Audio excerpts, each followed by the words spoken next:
Hello and welcome back to Let Glory Shine. I'm your host, Martha Glory, and I'm so excited to be here once again for another episode of Let Glory Shine.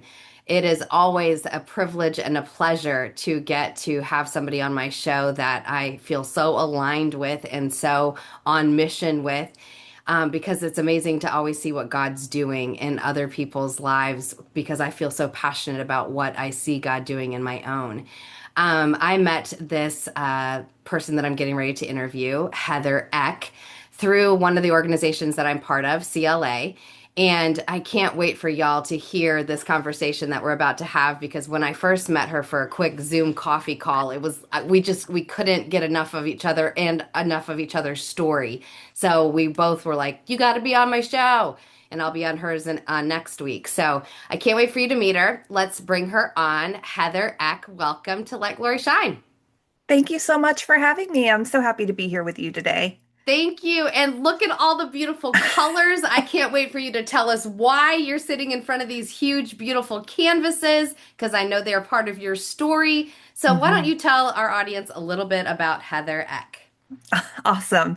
Well, I'm a visual artist based out of like Raleigh, North Carolina. And prior to making art, I spent about 20 years in corporate HR and got the kind of tired that no amount of time off was going to fix. And I kind of had that, that revelatory thing that happens where you're like, there's got to be something more for me out here. There's got to be something that God wants me to do that I am not doing currently. And it usually takes a shakeup or a breakthrough or a breakdown to make that happen. And for me, my health really started to go downhill and high blood pressure and all of that stuff. So now I paint for a living. I have something called synesthesia and clairsentience. So I can sort of tune into people's energies, see color around them, and then I'll paint portraits that tell a story about where they're feeling stuck or blocked. And I also paint large, abstract paintings that reflect essentially like what I'm learning in the Bible and what I'm learning about God and these ideas of bigger sort of spiritual themes that pop up in my work. Wow. This is not like an everyday hobby or a line of work. This was a first for me. I had never seen someone doing this in this way.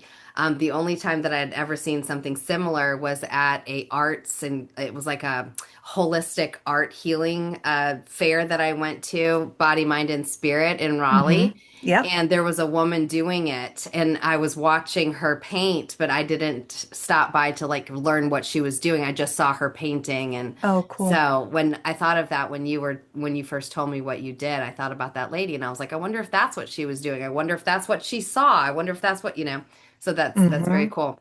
I want to back up and talk a little bit about corporate because we both came out of corporate, Hmm. and you are so right that it usually takes a breakdown, a breakthrough, or a complete like shakeup in order to allow yourself to step out of something, even if it's really uncomfortable. Hmm. Because, like you, I was making six figures.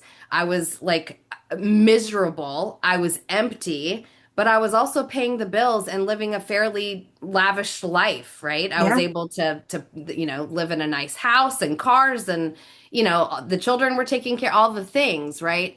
And then suddenly the emptiness and the pain became more than the lavish lifestyle I was living. And Yeah. you're like, and I went through this, like, can I live like this any longer? And the answer was no. Yep. And like you, my health was failing. I was in my 30s, my health was failing, and my body was a mess. And then you're going, okay, something's got to give. And for me, I had to give up that corporate job, and it sounds like you did too. So I want you to go back to that moment where you had to make that very difficult decision because I know it's similar to what I did, where I was like, oh, well, I'm a massage therapist. I can go make $30,000 a year and have happiness and joy and contentment. But I'm also not going to be making the kind of money that we're used to, right? What does that mean for my life? What does that mean for my family unit? I had to go through all of those questions. Hmm. And the joy and the peace of self became way more important than than the money that I would be losing in taking that job change. So talk Yeah. about that moment for you. Yeah, very similar, honestly. I was in corporate HR. I had worked for very creative companies. I'd worked in advertising, I'd worked in banking, I'd worked in video games, and six figures, great bonuses, awesome benefits, all the things. And I couldn't drive into work in the morning without this overwhelming sense of dread in my gut. I would pray, I would meditate, I would do all the things. I would get into the office and I just felt like, oh my gosh, what am I doing here? And I did start working with a spiritual teacher. I've been spiritual my entire life. I think I came into this world like wanting nothing more than to draw close to God, understand, and do what I'm supposed to be doing here. I just think that expectations and ideas and what people say and opinions and all these things have clouded my judgment. And I got to this point where I was like, I don't know who I am or what I'm into or what I should be doing or anything. And so I was working with a spiritual teacher who I still work with. And she was like, what were you like as a kid? What were you into? And I talk about this all the time on podcasts and even on my own, where I say like, what you are drawn to as a child is a huge indication of what your purpose and your path is here. And mine was art. It just was. I was interested in music. I would draw. I wrote poems. I was dancing. Like everything around me was screaming creative expression. And then here I was sort of squeezing myself into this box and trying to hide who I was and blend in and not be the weird, eccentric, kind of crazy like bird that I am, you know. Um, so I started painting shortly thereafter. And then people would come into my office and I would see them, they would stand against my white wall and I would see color start to billow out around their heads. And I was just sort of curious about what that was. And I was the kind of HR person where, you know, I was kind of like I think this actually, I've talked to a lot of former HR people who are like, same. We had crystals on our desk, we had the salt lamp, we had all these things to like attract positive energy into our spaces. And people would come in and they'd take my stones and then they would leave, or they'd come in and go, I had a weird dream last night. Can I tell you about it? Or can I ask you about this thing? And it felt like I had hung this invisible signpost over my office door that was like, you can talk to me about the woo. And they did. And so, you know, life went on. I was still painting. I was taking time off of work to paint. I was applying to shows, etc. And on one night, I had gotten a promotion. It was the biggest one I had gotten, a huge raise, and I also got my first art show on the same day. And I remember sitting in bed with holding my phone, looking at the invitation for the art show, and I was lit up, like shaking, excited. And then when I thought about the promotion, I wanted to throw up. And I felt like, oh my gosh, this is what it means to feel your way through something because my body was literally telling me, this is the path to go down. It excites you. It feels really freaking scary. You probably have a little pee running down your leg, but that is the path. This one makes you feel like you're going to die. Don't choose that one, you know? Right. Um, yeah. And so I had to really pay attention to that. And so it was about another full year later. Um, I had decided I'm going to go in and give my notice. It was the week before my 40th birthday and or no, my 39th birthday actually. And I went into my boss to tell him that I was going to resign, but it was September and I was going to say, but I'll plan to work through the end of the year to kind of transition whatever. And the instant that the words came out of my mouth, he stood up, walked me down the hall, told my entire team, and within 2 weeks, I had no job. And I fully believe that God squeezed me out at that moment because if I had stayed, I don't think I would have ever left. And as scary as it was and still is sometimes, I know that if I had stayed there, I would not have survived it. Spiritually, physically, emotionally, I would not have survived it. And so I took a giant flying leap of faith off the side of a mountain and and have been waiting for the net to appear ever since then. But you haven't crashed because you No, have, right, because you have the joy, the passion, the peace that comes with stepping into alignment with all that you've been created to be. Again, you said so many amazing things that I just want to like put back into a little nugget of because it's so important. The remembering of self is what you're describing, right? Like as a Hmm. kid, that playfulness, that creativity, that imagination, that desire to just be free, right? And we forget that because of conditioning and all of the things that happen in our lives or and we forget who we are. And so part of this journey that you and I have both taken after corporate is the Yeah. remembering of self, of like what is important to me? What I am I here on this planet for while I'm in this human meat suit? What is it that I'm supposed to do with my life? What is it Yep. that I'm called to do? What have I signed up for, right? Like that's what gets me excited is like I was meant for more. I knew I was meant for more, but I didn't know what that meant. And Yeah. so that whole process of remembering self, and then exactly the same way when I was in corporate administration, I it's like I had that invisible sign of the woo woo is safe here because the exact same things happened to me. But I think that's because when you have that faith and that grace and that empathy for the human experience as a whole, I was starting to have that for myself. And so that then radiates to others, right? That Yeah. says, I can hold that space for you as well, right? That Yeah. we create the containers of that. And so I resonated so deeply when you said that. I was like, I had the same sign. I totally get that. The invisible sign. Yeah. The invisible sign. All right, so talk to us now about what your days look like because you've taken this giant leap of faith, jumped off the mountain, waiting for the net appear. The net is constantly appearing, whether you realize it or not. But Yes. at the same time, because you're held, I mean, I see the protection around you, right? So, Thank what you. do your days look like now? Oh my gosh, it really varies day by day. And I think that's because I do still have little side hustles here and there that help support. And I feel very grateful for those opportunities that have held me in that space. I just said to somebody the other day, because my husband just lost his job on Friday. And I instantly went into panic mode because when you have that loss of steady income, your benefits ever. I've been very blessed to have been able to take this leap of faith because we've had that safety net there. And that safety net dropped on Friday, literally.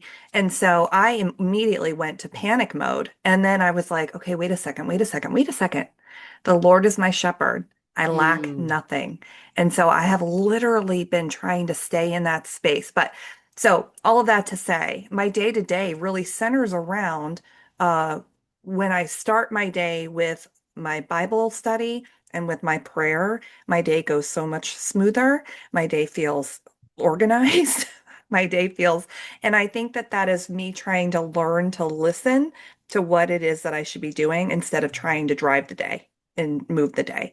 So there are some days where it's all administration. I'm working on my website, I'm working on updating listings for paintings or glasses or whatever it is. And then there are other days where it's painting or I'm recording a podcast or what have you. But a lot of it for me, and this journey has been about learning to listen to and be led instead of trying to drive and push so much of what I'm working on. But from a discipline perspective, I think as an artist, what I've tried to get into the rhythm of is daily Bible study, prayer, and then painting. And letting that sort of move into what did I just study? What does that look like? What does that translate to in terms of art?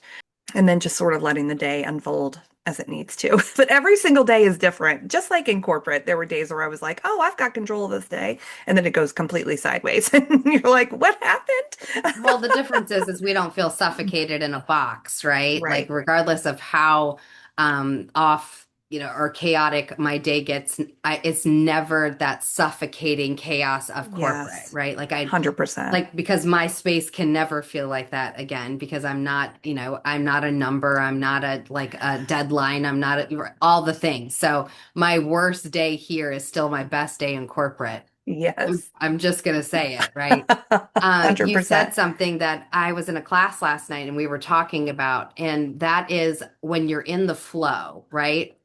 when you're in the flow of what it is that is the reason for us to breathe, right? And give back in this way, right? Of our life means something. When we're in Hmm. that flow, you have to have discipline. You have to have intentionality. We make time for the things that are important to us, right? And when you start your day in the way that you're talking about, I do very much similar. I get out of bed, I meditate, I pray, I do yoga, I do the Hmm. things that I know fill my cup because regardless of how my day unfolds, I have to start with that foundation. Or I'm just gonna leave it up to the energies to control my day, right? And Exactly. I'm Yep. not willing, I'm not willing to do that. And I hear that from you as well. That starts the flow of my day in the right way. Hmm. Yeah. And I can feel the difference on the days where I don't get to do that.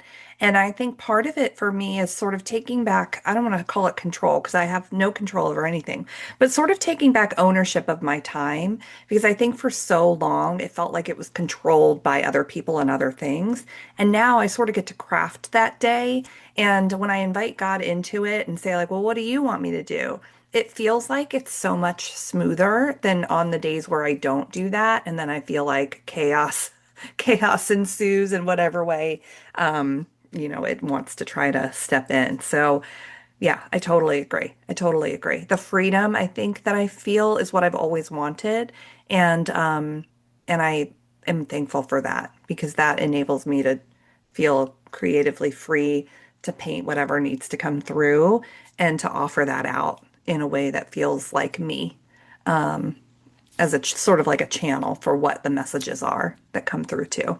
So I'm curious, do you do this painting in workshop settings? Do you do this in one-on-one? Do you do this in retreats? Like, where do you use this expression, this artistic expression to gain clients or Hmm. to, help others on their journey? Like, what does that look like for you today? Yeah. So a couple of different things. One is I sort of think of it as like two separate things. One are like the larger paintings behind me that I sort of reserve for exhibitions and galleries and things and sort of want those to live wherever they need to live in larger offices or homes or whatever that is.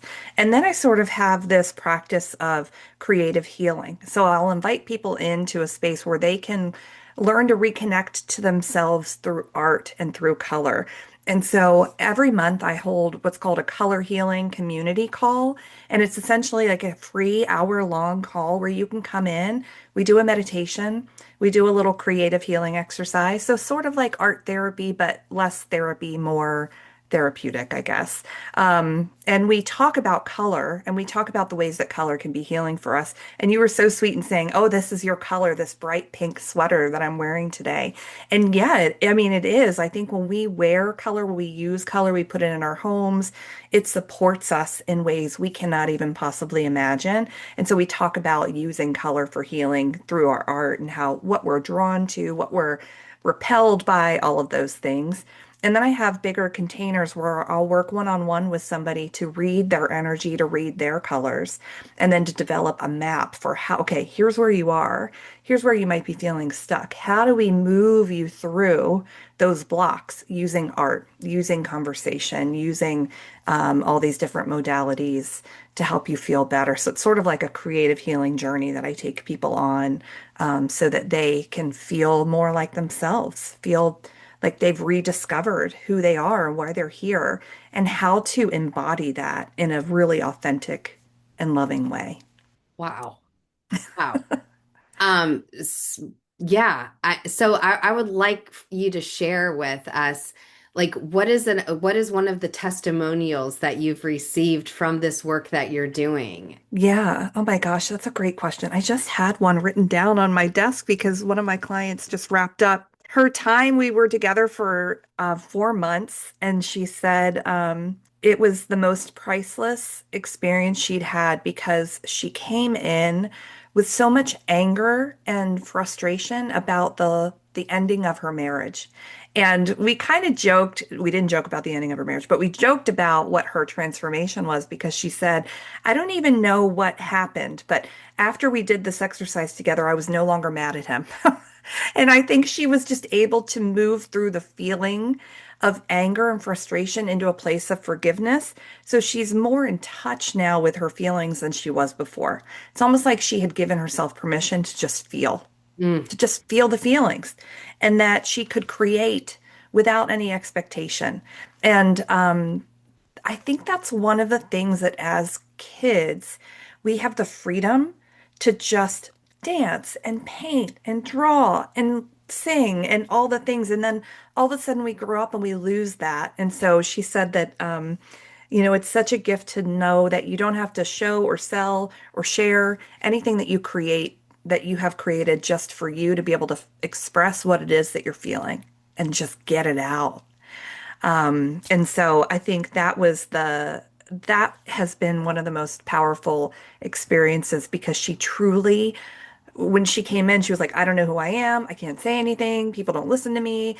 I'm so mad. I'm the blah, blah, blah. And now she's like, I love it. I paint just for fun. She's like, I just sat with my feelings over Christmas and I was really sad. And I just sat and was sad. And then I painted about it. And now I feel better. And I'm like, this is great. That's what we want. We just want you to feel better. And we do it in a really gentle way. And I'm not saying it's easy, but I think that it helps you reconnect with what's actually happening for you that you just are blocking or putting into a little tight box and squishing it way, way yes. down. Yeah.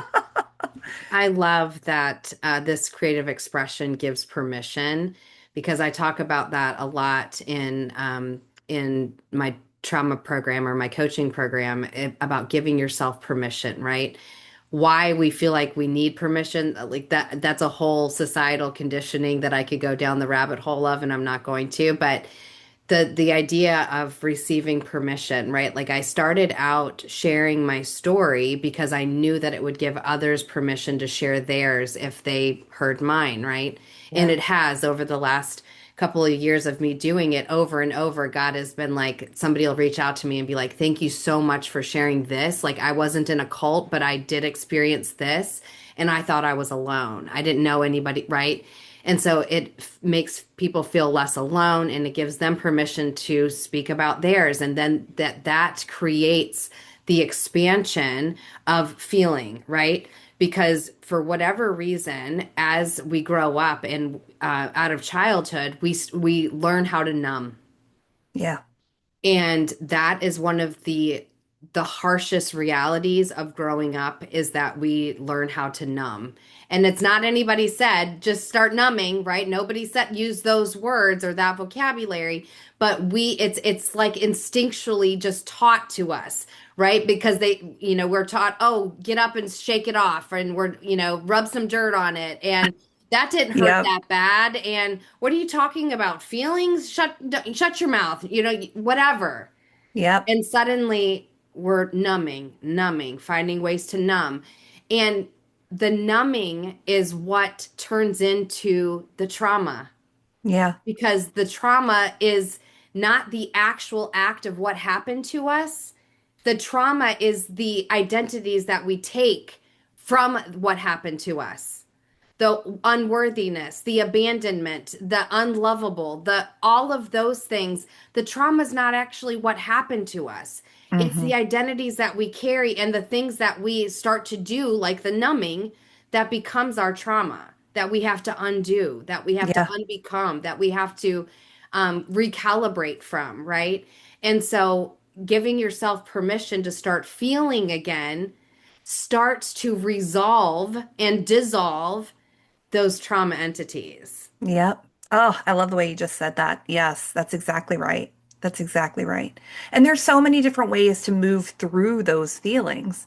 Mine just happens to be creative, like it just happens to work with art and color. And I feel like if I were to tell you, just pick up a sheet of, grab a coloring book and some crayons and just sit down for a few minutes, within 10 or 15 minutes, you'd be like, oh, I feel so relaxed. This is so nice because you get out of your head And you just sort of start to let go.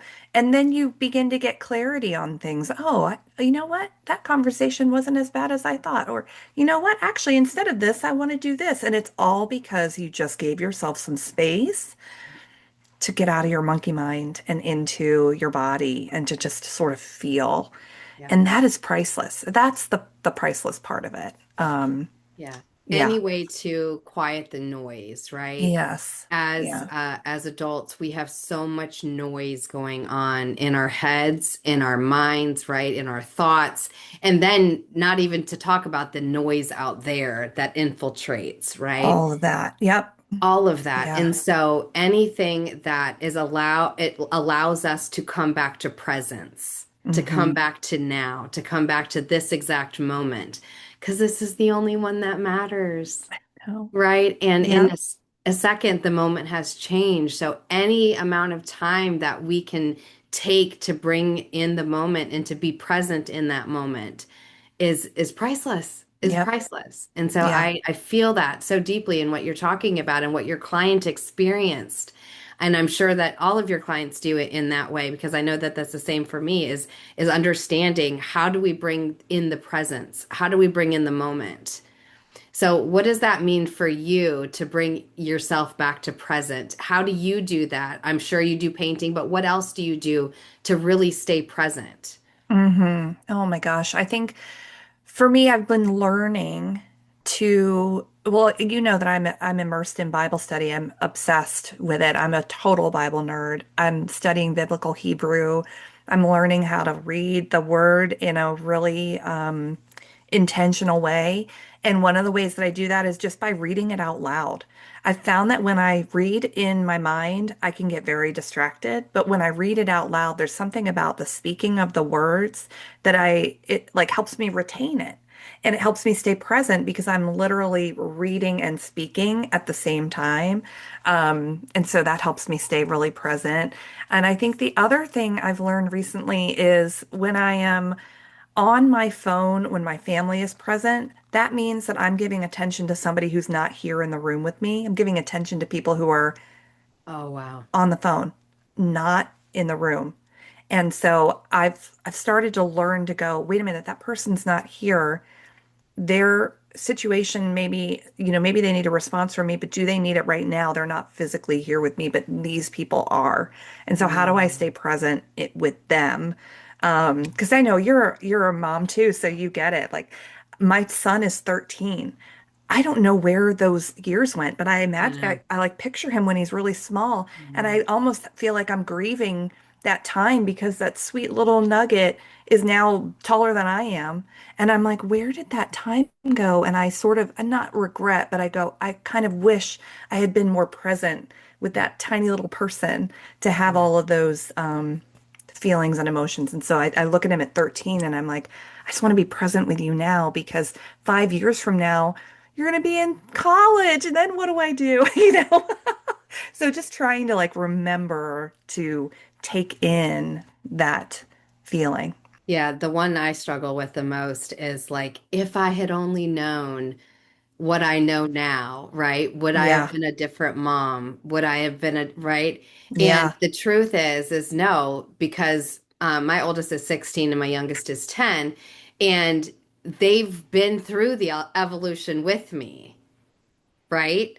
Yeah. And the one thing that I can say is I've always been intentional in the mom department because I had been deprived of that growing up, right? Like that. And so I always wanted to be a better mom than I had, or I wanted to be a better caregiver than whatever it was. Like I was overcompensating at the beginning, right? Yeah. Now it's like, no, the understanding of the present moment is all that we have. And so they've gone through this evolution with me of kind of finding self and allowing that to ripple out to them, which is Yeah. which is interesting. Oh, wow. Yeah, that's so true. I do think about what my son is seeing in our family because of the decisions that we've made, because mommy used to work at a really cool video game company, but now she's an artist and she does this on her own. Like what he sees, what he'll take away from that, I hope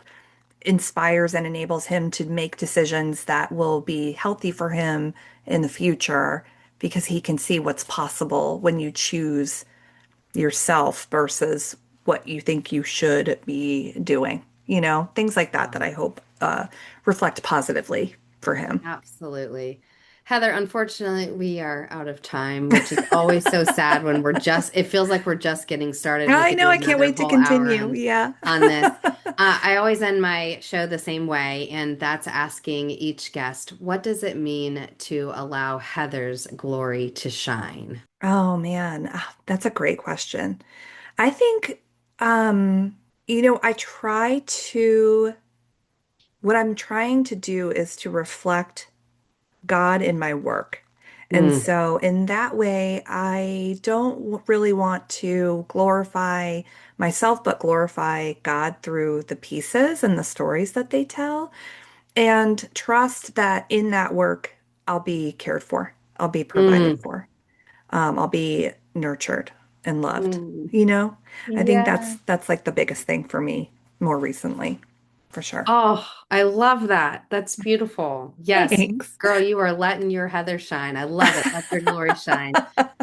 Thank you so much for being on my show. It's been an absolute blessing to hear you share and seeing what God's doing in you and through you, and for so many others that you get to make an impact with. So thank you so much for your time today, and thank you Thank for you. joining for another episode of Let Glory Shine. I look forward to seeing you next week, same place, same station. Y'all have a great night, and I love you. Let glory shine from the ashes I rise. Every scar a story, every tear baptized. This is my freedom, this is my climb. Let glory shine, it's the power inside.